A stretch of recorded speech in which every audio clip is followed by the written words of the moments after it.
Man, my story is I got saved in 2011, September 17th. Actually, before that month, that year, my friend had died named Johnny Taylor.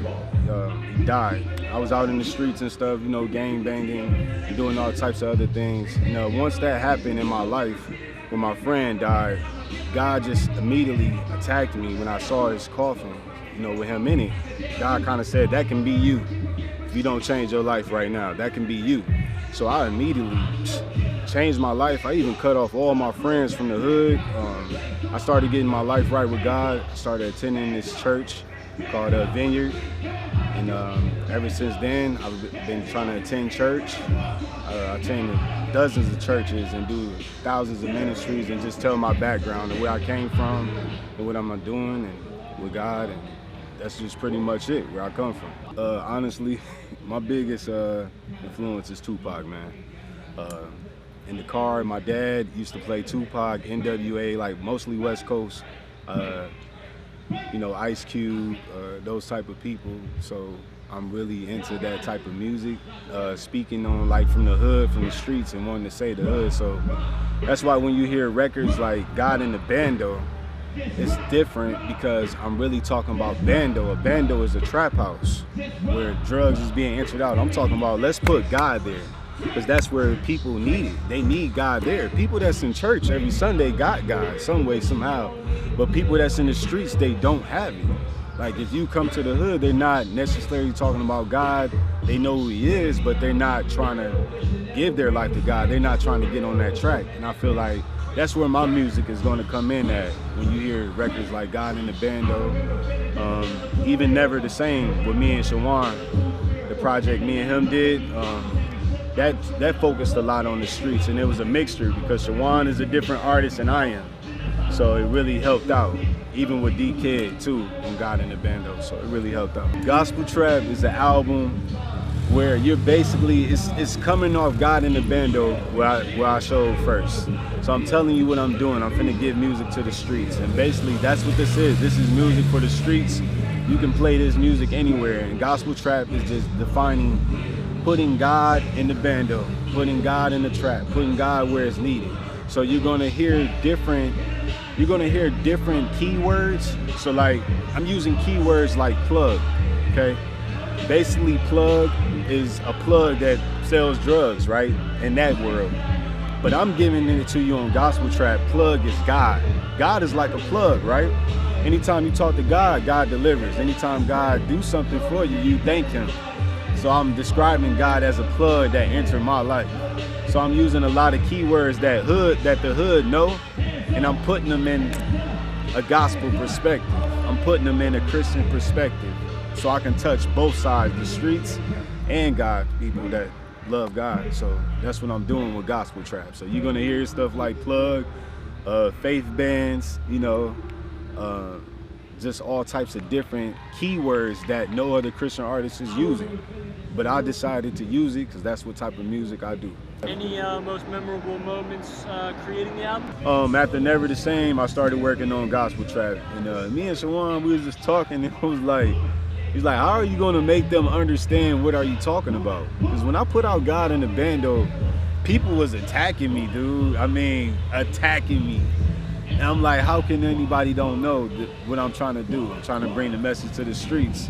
So I tried to make sure if you're gonna be listening throughout the album, I'm trying to make sure you're understanding what I'm talking about.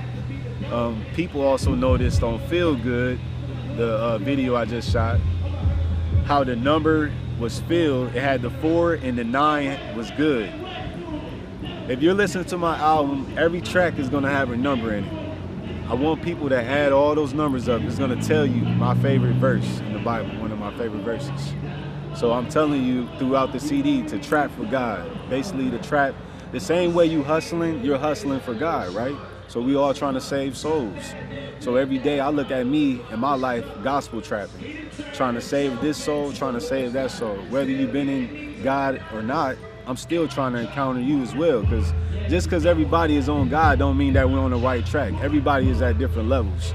So with gospel trap, I feel like I'm trying to trap so hard, gospel trap so hard, that I'm making sure God knows, which is the plug, that he know I'm trying to get as many souls as I can get.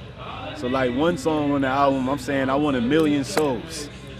You know what I'm saying? That's how many souls I want to save. That's how many souls I want to touch, man. So, yeah.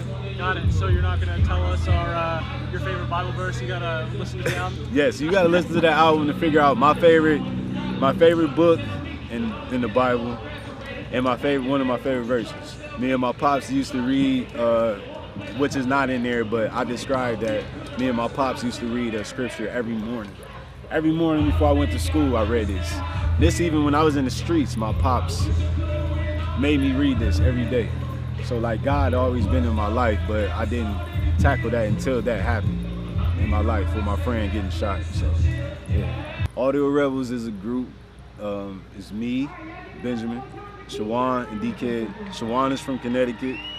D-Kid is from Florida, Okeechobee. And we all did this group. We're starting this group where it's called Audio Rebels. We're gonna be doing music together. And Audio Rebels is basically saying like we're taking everything to a whole nother level. So that's why my music sounds different, because it's not like everybody else's. I want my music to be different. I want it to really capture different people. I don't want to keep capturing the same people that already got God. I want to capture everybody. Everybody that's coming out here today at Legacy is not necessarily saved. So they getting this accountment right now from the artists that's on the stage. They getting to know what is Christian hip hop and what it's about. So, how did y'all come together? Well, me and Shawan been talking for about 3 years, 4 years. Me and D-Kid as well. Me and Shawan did this song called Automatic off my first album, Hood Memories. And me and him been chopping it up ever since. I mean, that's like my brother. Both of them is like my brothers. Like it's very past the music. We're more like brothers, heart to heart. I just left Florida from visiting D-Kid. I was down there for a week and a half. And man, it's just special to know that people that really live for God, that you meet through social media and this and that their heart is really there. Like it's not a fake. It's not fake. It's really that's what they do. They really live for God, and they really about fellowshipping. You know, fellowshipping is important to me, because just necessarily everybody saying they're Christian doesn't mean that they're Christian. Doesn't mean that they live in that life.